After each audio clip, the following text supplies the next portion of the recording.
Je vous ai enseigné avant tout, comme je l'avais aussi reçu, que Christ est mort pour nos péchés, selon les Écritures, qu'il a été enseveli et qu'il est ressuscité le troisième jour, selon les Écritures, et qu'il est apparu à Céphas, puis aux 12.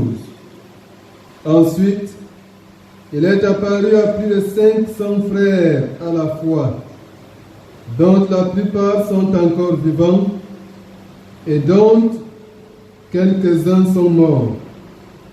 Ensuite, il est apparu à Jacques, puis à tous les apôtres.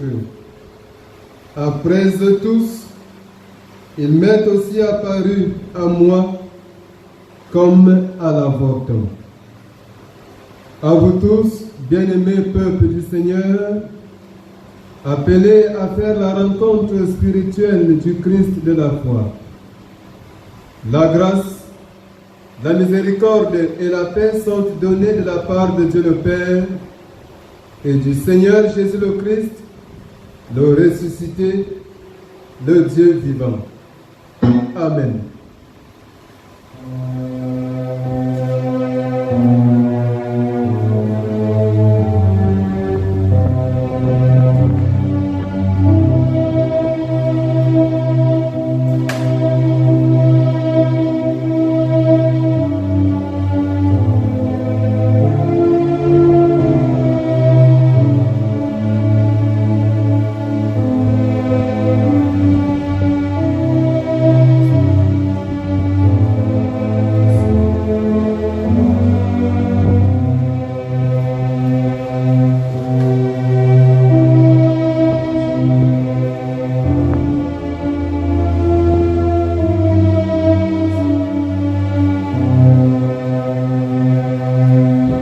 Fils de Dieu, rendez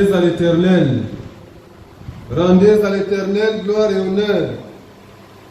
Rendez à l'Éternel gloire pour son nom. Prosternez-vous devant l'Éternel avec des ornements sacrés. La voix de l'Éternel retentit sur les eaux.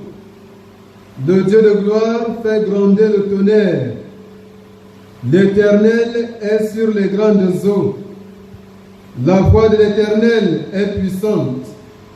La voix de l'Éternel est majestueuse. La voix de l'Éternel brise les cèdres. L'Éternel brise les cèdres du Liban. Il les fait bondir comme des veaux, et le Liban et le Syrion comme des jeunes buffles. La voix de l'Éternel fait jaillir des flammes de feu. La voix de l'Éternel fait trembler le désert. L'Éternel fait trembler le désert de Kadès. La voix de l'Éternel fait enfanter les biches. Elle dépouille les forêts. Dans son temple, tous s'écrient gloire. L'Éternel était sur son trône lors du déluge. L'Éternel sur son trône règne éternellement. L'Éternel donne la force à son peuple. L'Éternel bénit son peuple et le rend heureux. Louez l'Éternel.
Dieu. À toi la gloire et la victoire, Seigneur notre Dieu et notre Père. Toi qui as donné pour notre salut ton Fils bien-aimé, notre Seigneur et Sauveur Jésus le Christ, lui qui a donné sa vie pour nous. Toi qui ne l'as pas laissé dans le séjour des morts, mais qui l'en a relevé au troisième jour selon les Écritures. Toi qui lui as donné de se montrer à ses disciples, qui ont été les témoins privilégiés et oculaires de ses apparitions, et qui nous en rendent témoignage par les Saintes Écritures. Toi qui nous donnes également de faire sa rencontre, cette rencontre spirituelle à travers sa parole, dont la certitude est sans faille. Gloire et grâce te soient rendues, Seigneur, de ce que tu fais de nous en ce jour, des adorateurs de ton nom, de ce que tu nous accordes le privilège de joindre nos voix à celle des anges, à la transpiration de la verdure, au gazouillement des oiseaux des champs, au hurlement des bêtes de la forêt, au mugissement des eaux de la mer, pour chanter ta sainteté, pour proclamer ta suprême sagesse et ta sublime intelligence. Ô Dieu, notre Dieu, nous sommes conscients de nos limites et de nos faiblesses. Nous sommes conscients de la multitude de nos péchés qui nous séparent d'avec toi. Aussi te prions-nous, Dieu de grâce, de compassion et de miséricorde envers nous, de nous accorder le pardon de nos péchés et de nous donner la possibilité d'élever à toi nos louanges et nos cœurs comme un sacrifice d'une odeur agréable.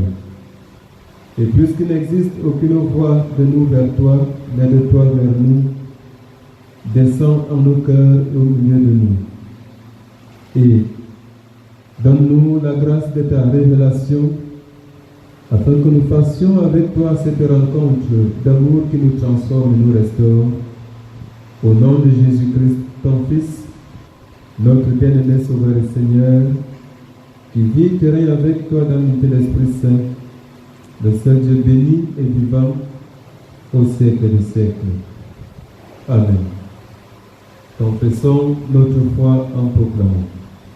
Je crois en Dieu, le Père Tout-Puissant, Créateur du ciel et de la terre. Je crois en Jésus-Christ, son Fils unique, notre Seigneur, qui a été conçu du Saint-Esprit et qui est né de la Vierge Marie. Il a souffert sous Ponce Pilate.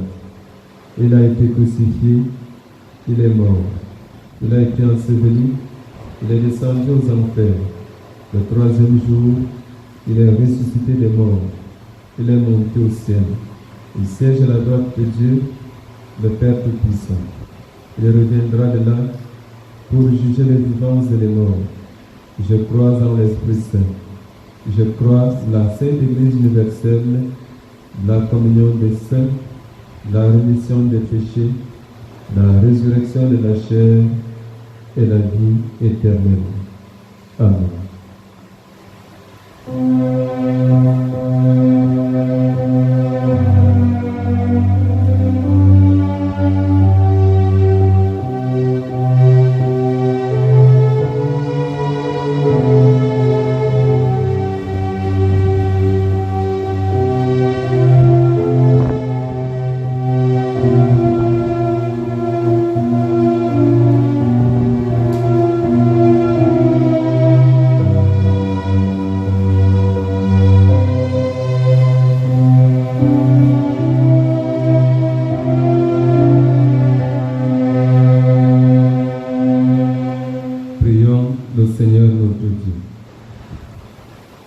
Seigneur notre Dieu et notre Père,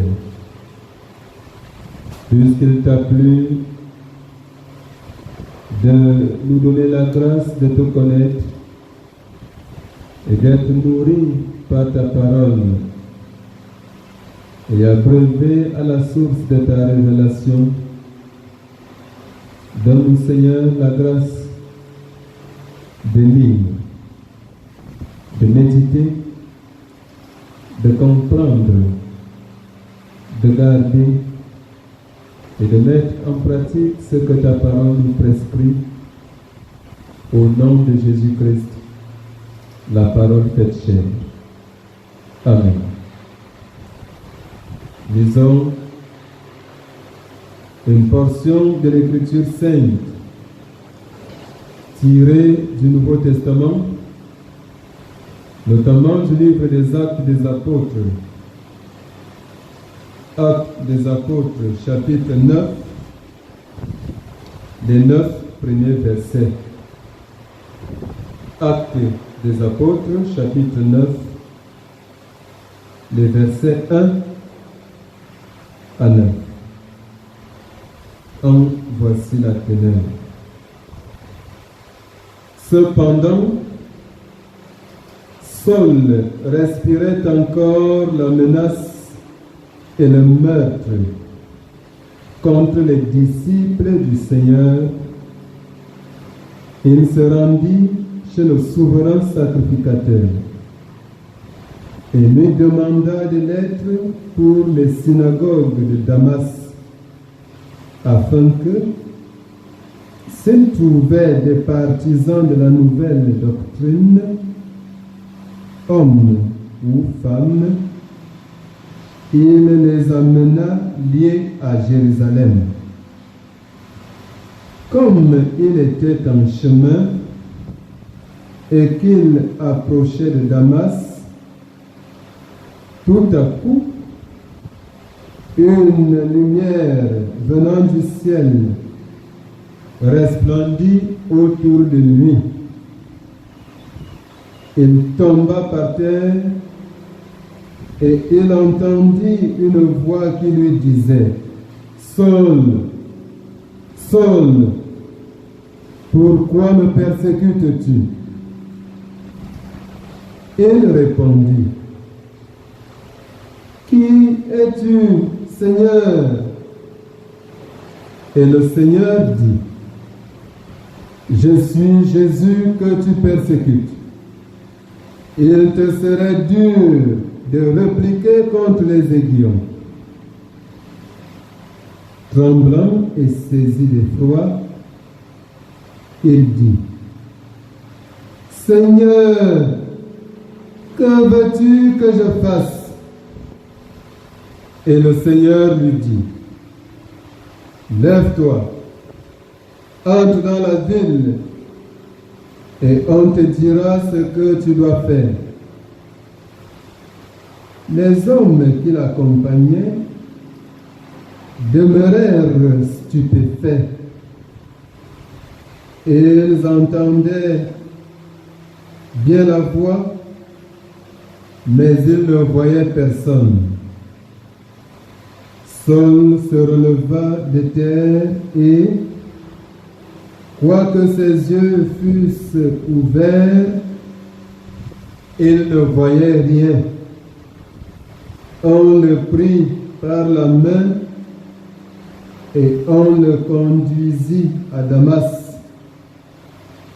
Il resta 3 jours sans voir et il ne mangea ni ne but. L'herbe sèche, la fleur tombe, mais cette parole de vie subsiste d'âge en âge. Amen.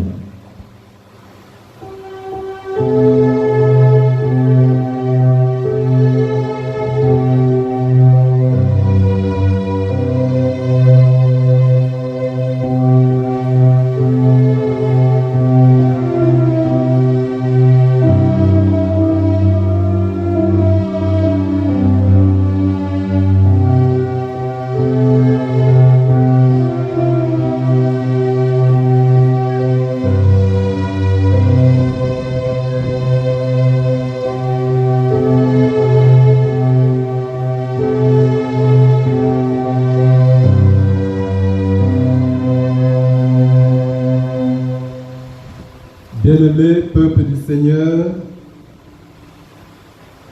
nous sommes toujours dans la mouvance des apparitions du Christ ressuscité à ses disciples.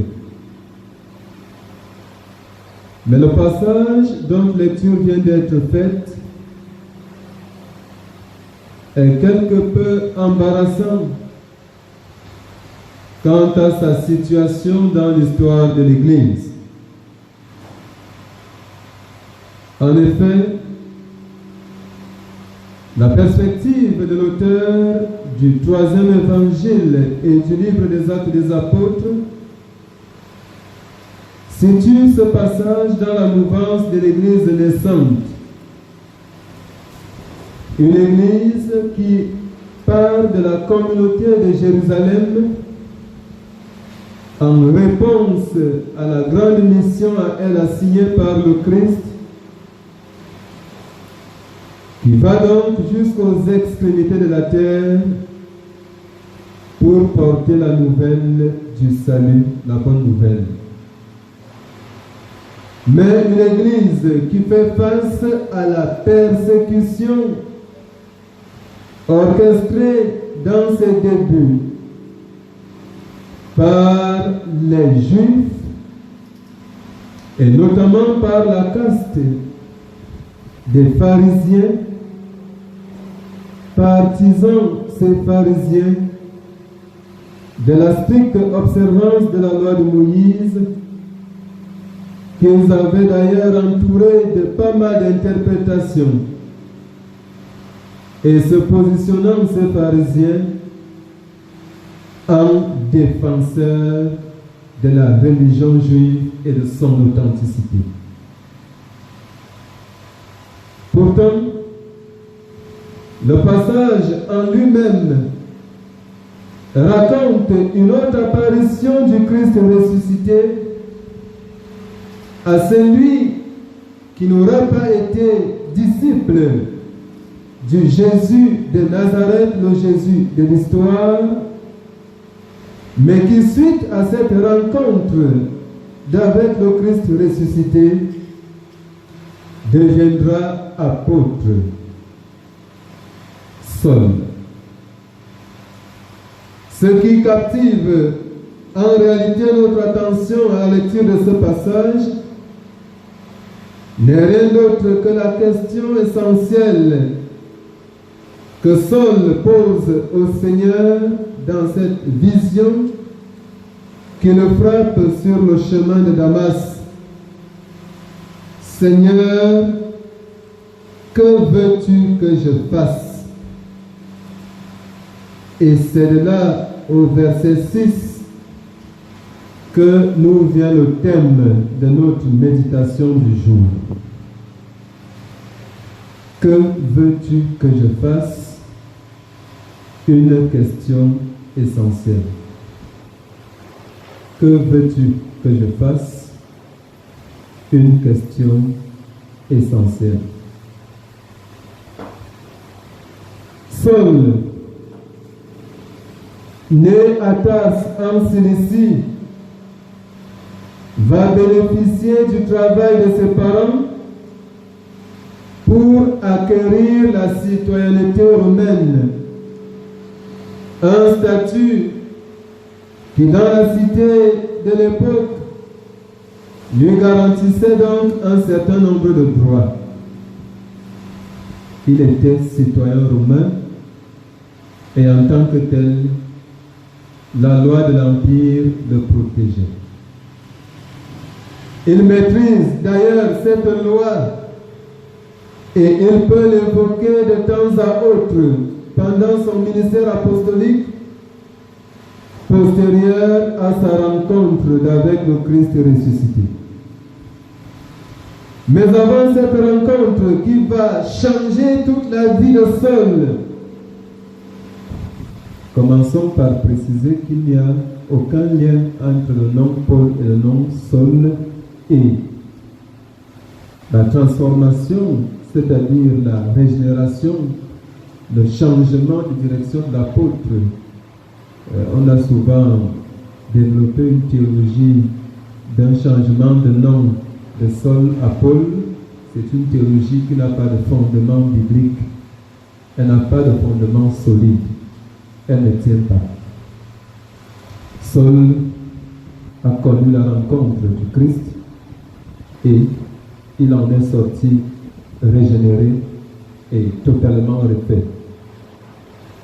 Ce Saul avait donc eu le privilège, selon lui-même, de grandir au pied de Gamaliel et de faire corps avec la culture rabbinique, d'être profondément ancré, entraîné et enraciné dans la connaissance et la maîtrise de l'Écriture sainte. La base de la foi juive. Il est membre du groupe des pharisiens et il en éprouve une très grande fierté. Mais en dehors de cette réalité, Saul a une parfaite maîtrise des courants philosophiques du milieu ambiant pour avoir fait de grandes études. Saul est donc l'homme, l'intellectuel suffisamment armé pour se positionner comme défenseur des questions de foi et notamment de la foi juive. Il est même un privilégié de la société juive, fortement imprégné des valeurs religieuses et s'appuyant sur ces docteurs de la loi, ces pharisiens qui étaient là pour enseigner le peuple, pour enseigner la loi, pour enseigner la connaissance des Saintes Écritures au peuple. Mais, frappé par le zèle pour ce qui était encore jusque-là, selon Paul, la saine doctrine ou la saine foi, Paul va se positionner comme persécuteur de ce qu'il ne connaissait véritablement pas jusqu'ici. Persécuteur de l'Église. Malgré le meurtre dont Étienne vient de faire l'objet d'être victime par lapidation, Saul respire encore de la menace et il s'en va auprès des principaux sacrificateurs pour obtenir des lettres, pour aller à Damas et pouvoir arrêter et ramener captifs liés à Jérusalem ceux qu'il y trouverait convertis à ce qui était encore appelé jusque-là la nouvelle doctrine. Saul est donc ici un véritable militant, un véritable défenseur de ce qu'on appelle encore jusque-là la sainte doctrine. On peut même dire que Saul est en train de servir comme soldat, comme militaire. D'ailleurs, quand on étudie son style, son langage, avec des expressions militaires telles que combattre, le bon combat, on se rend compte que Saul a donc travaillé comme militaire, comme un outil de cette guerre entre guillemets sainte pour la préservation de ce qu'il appelait encore la sainte doctrine. Sur le chemin de Damas, Paul va faire la rencontre qui va bouleverser toute sa vie, qui va lui donner une réorientation efficace et effective, qui va lui permettre de se rendre compte de ce que jusque-là, il se sera laissé entraîner par ce qu'il va appeler lui-même des pertes. Pourtant, jusqu'ici, il ne regardait ces choses comme étant des gains. Saul est donc frappé par une lumière qui va l'aveugler et le faire tomber. Il est réduit à néant de puissant guerrier qu'il a été jusqu'à ce dernier instant, il est réduit au silence et à l'aveuglement. Aussi pourrait-on lui poser la question, Saul, où est partie ta force? Où est partie ta vigueur? Où est parti ton zèle? Saul se positionne ainsi comme un signe de quiconque fait la rencontre merveilleuse de Dieu. En effet, l'homme s'est toujours cru tout-puissant, maître de la terre, et voire même se positionnant de temps en temps comme pouvant défier Dieu. Donc réclamant la gloire qui appartient à Dieu et se positionnant même comme voulant être le maître des cieux. D'ailleurs, on ne cessera de rappeler le projet que Descartes a signé à la science. Elle devrait permettre à l'homme de devenir maître et possesseur de la nature. Par la science donc, l'homme avait cru pouvoir contourner la nature, pouvoir la cerner, pouvoir lui donner un sens et une orientation à sa guise.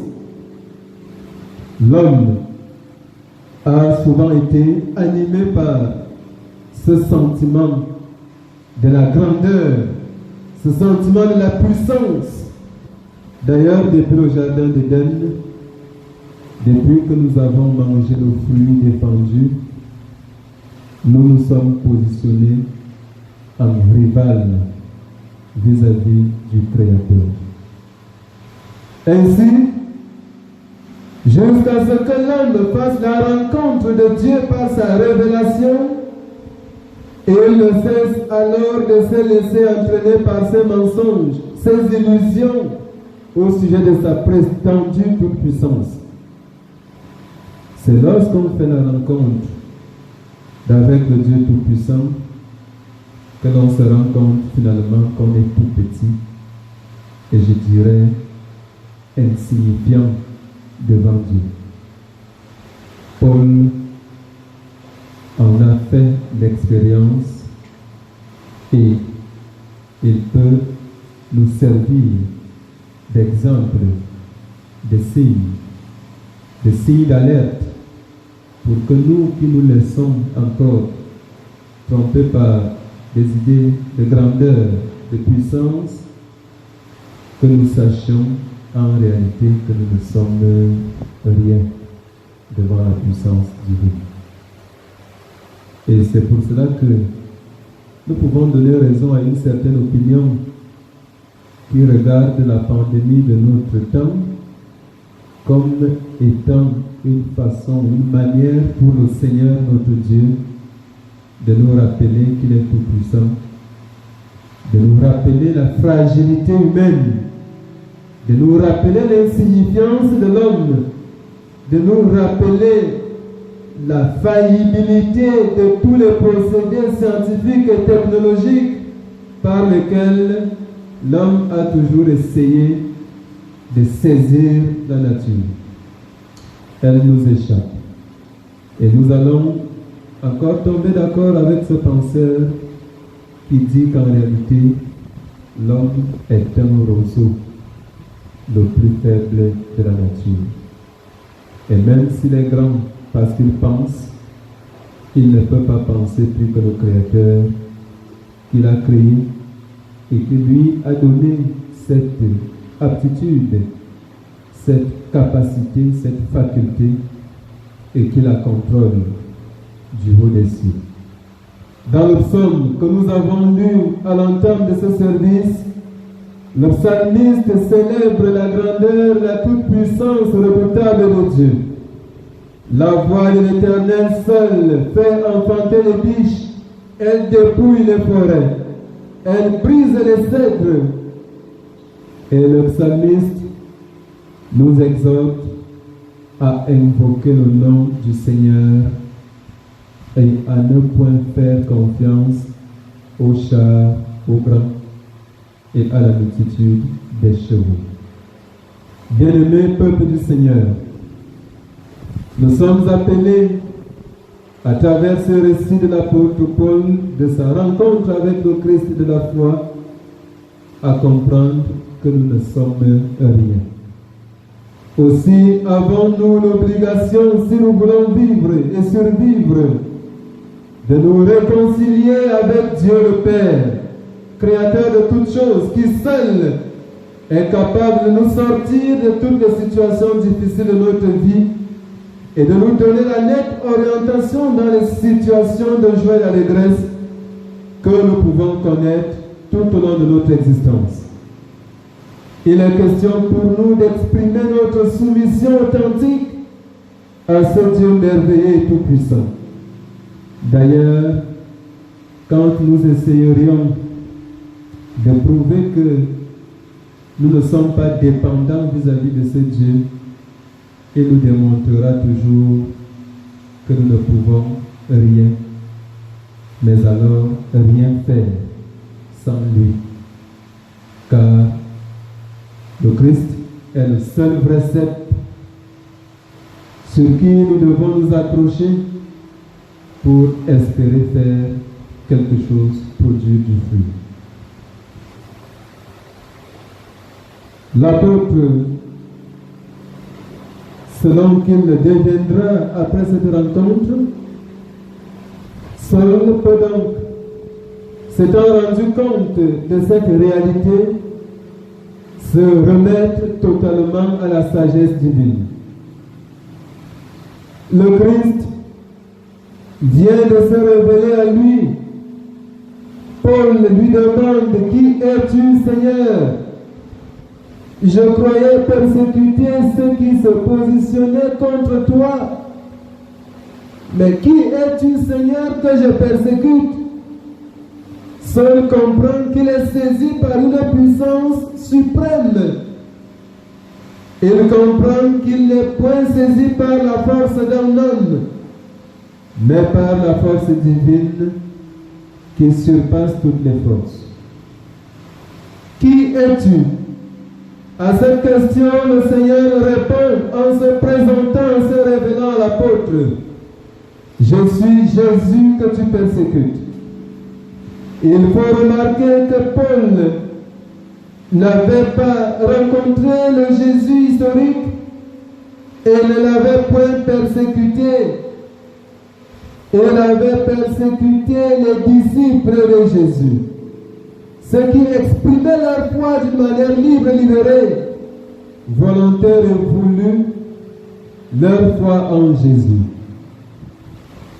Autrement dit, si Jésus se prononce comme étant celui que Saul persécute, il faut donc comprendre que Jésus s'identifie à son Église. Il est en l'Église, il est l'Église. L'Église est d'ailleurs son corps, son propre corps, qu'il a racheté au prix de sa vie, de son sang. L'Église est son épouse avec qui il forme une union sacrée. Et quiconque se positionne comme persécuteur de l'Église se positionne également comme persécuteur du Seigneur Jésus-Christ.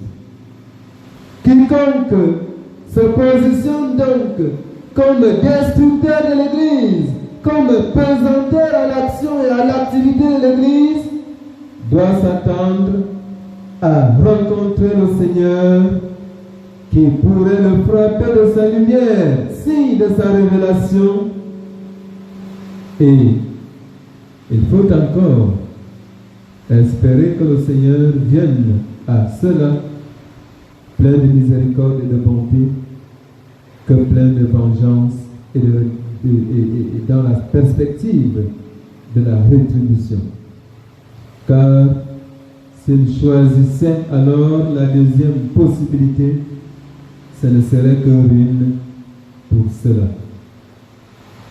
Ainsi, seul ayant compris qu'il fait en réalité la rencontre avec le Christ, lui pose une question essentielle.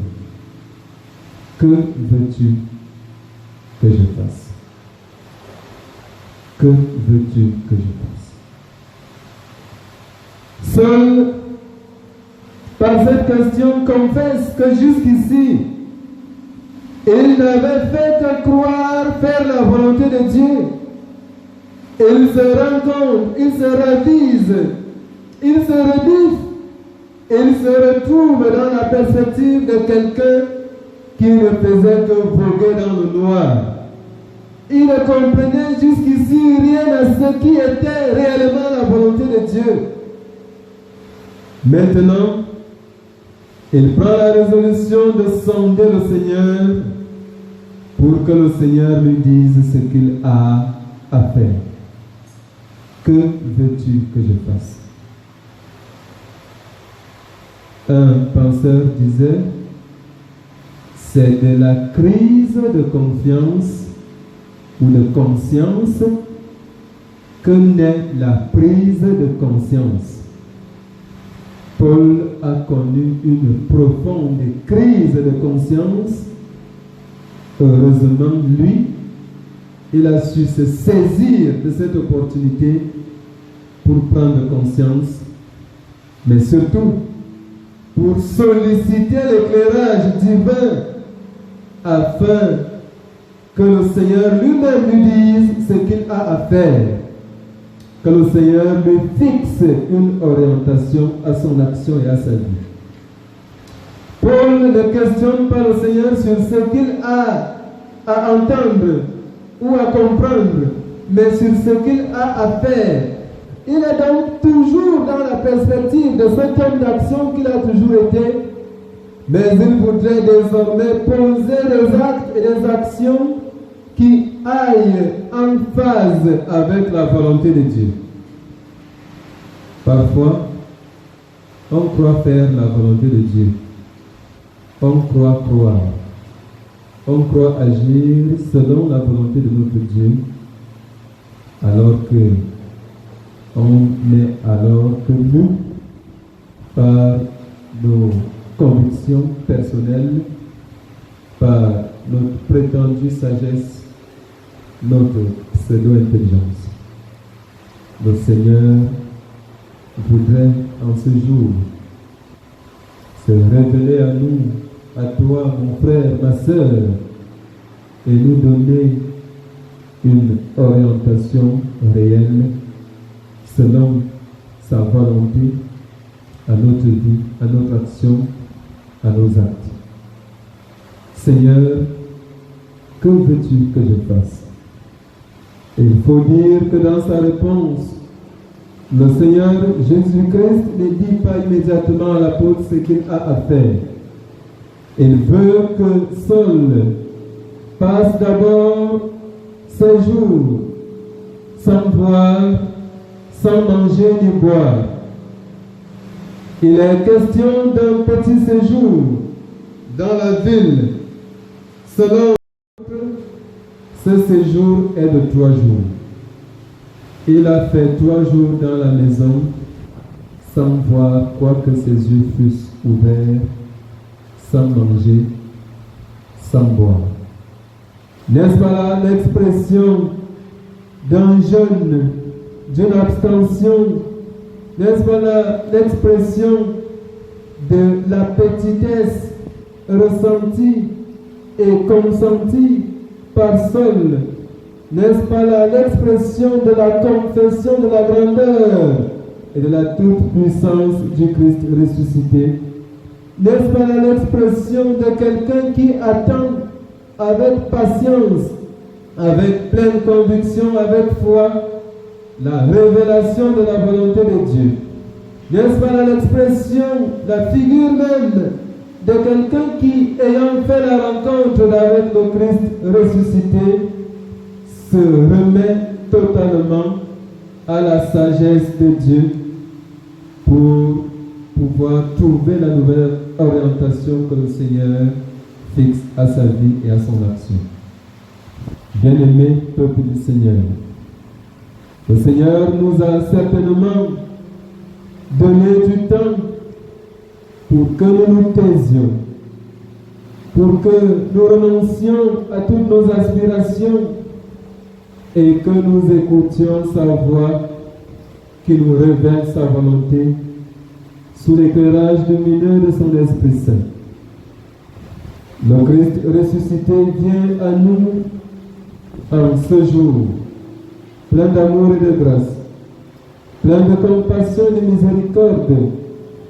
Il nous veut à son service selon l'orientation qu'il nous fixe et non point selon nos convictions traditionnelles. Il nous veut à son service, il nous veut acquis au salut et à la cause de la bonne nouvelle de ce salut. Il nous veut tout à lui, l'âme, l'esprit et le corps.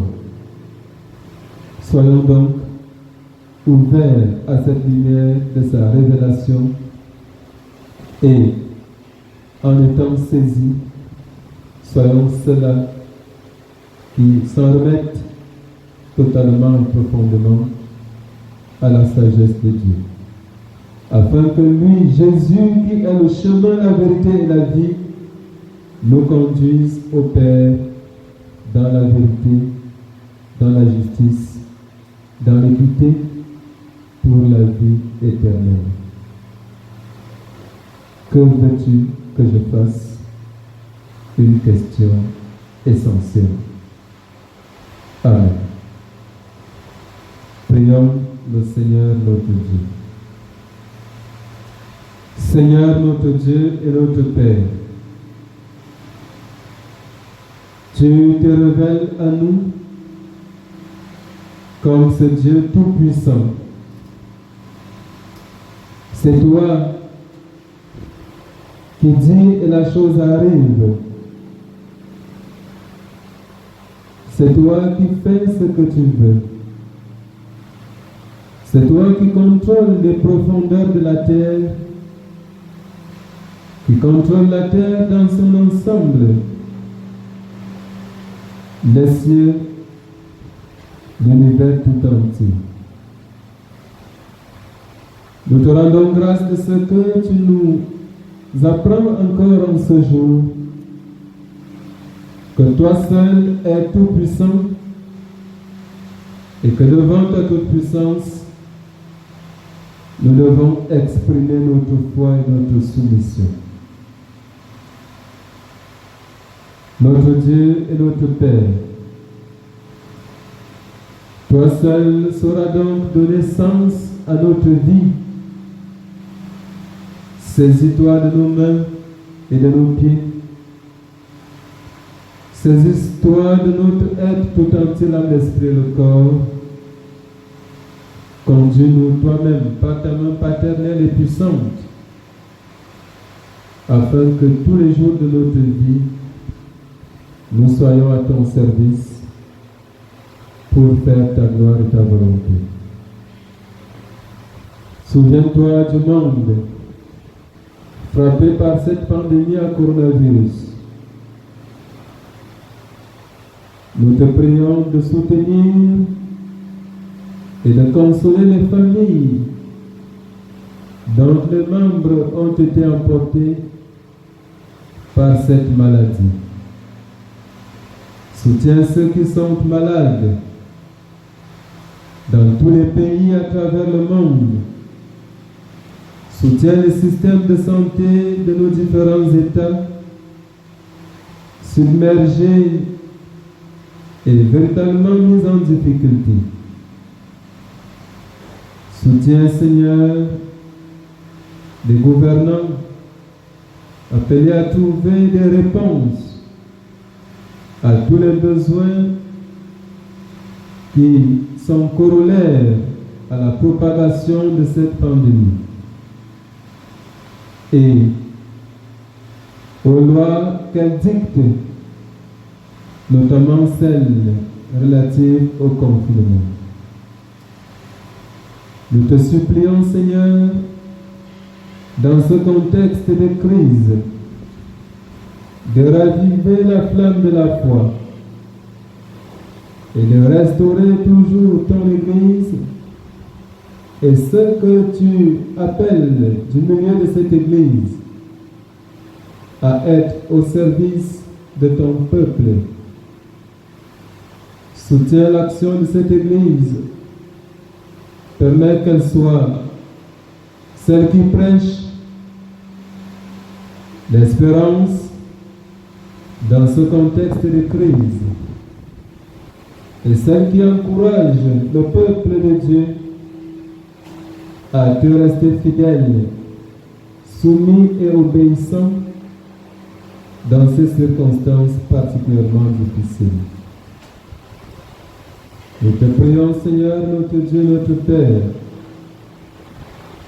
de continuer d'accompagner ton peuple, ceux de tes enfants qui, dans les pays où la crise est forte, n'arrivent plus, Seigneur, à te rencontrer dans ta maison sainte. Soutiens leur foi et rends-la inébranlable. Permets, ô Dieu, notre Père et notre Roi, que cette crise connaisse un terme, afin que tes enfants soient réconciliés avec ton Saint-Temple, demeure éternelle de ton nom, et que là, ils puissent te célébrer encore, t'adorer, t'écouter, te prier ensemble dans la communion des cœurs. Nous te prions, Seigneur, notre Dieu, notre Père, de te souvenir de toutes les couches vulnérables de notre société à travers le monde. Soutiens-les, chacune selon son cas. Et toi qui t'es toujours révélé comme défenseur des vulnérables, sois aux côtés de ces personnes qui souffrent et accompagne-les. Surtout, donne-leur de bénéficier de ta miséricorde à travers l'action de charité de ton Église, qu'elles se sentent bien encadrées par ta présence et qu'elles ne sombrent point dans la désespérance. Bénis, Seigneur, notre cher et beau pays, le Cameroun, et permets qu'il aille toujours vers la stabilité de tout point de vue. Soutiens l'action des gouvernants et ramène sur le droit chemin ceux qui pourraient s'égarer.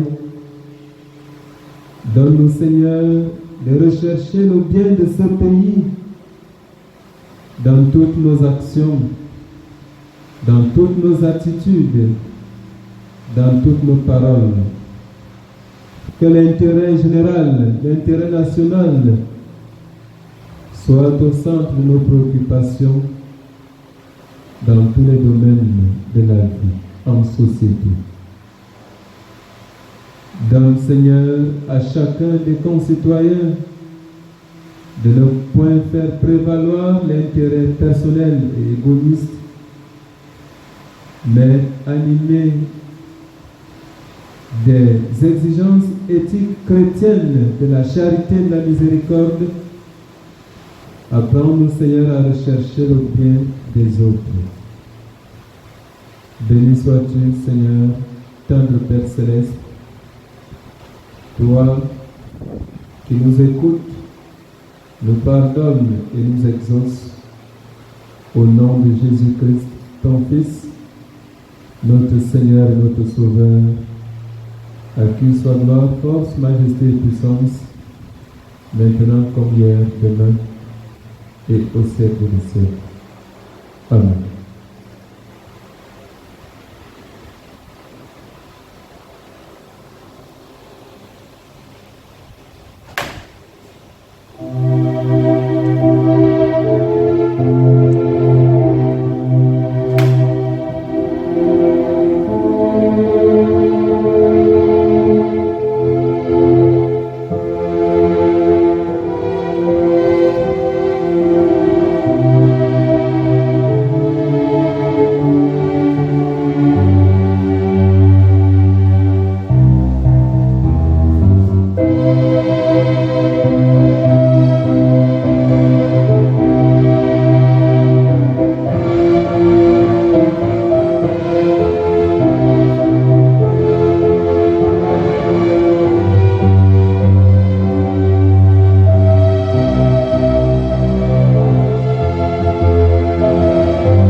cieux. Que ton nom soit sanctifié. Que ton règne vienne. Que ta volonté soit faite sur la terre comme au ciel. Donne-nous aujourd'hui notre pain de ce jour. Pardonne-nous nos offenses, comme nous pardonnons aussi à ceux qui nous ont offensés. Et ne nous soumets pas à la tentation, mais livre-nous du mal. Car c'est à toi qu'appartiennent le règne, la puissance et la gloire au siècle des siècles. Amen. Que le Seigneur vous bénisse et qu'il vous garde. Que le Seigneur tourne vers vous sa face et vous accorde sa grâce. Que le Seigneur fasse resplendir sur vous la lumière de sa révélation. Qu'il vous donne de vous rendre compte de votre petitesse devant sa grandeur et de vous remettre entièrement à lui, afin que lui fixe à votre vie l'orientation qui lui est agréable. Que la grâce de notre Seigneur et Sauveur Jésus le Christ, l'amour de Dieu le Père et la communion de l'Esprit Saint soient et demeurent avec chacun et chacune de vous et vos familles respectives, maintenant comme hier, demain et au siècle des siècles.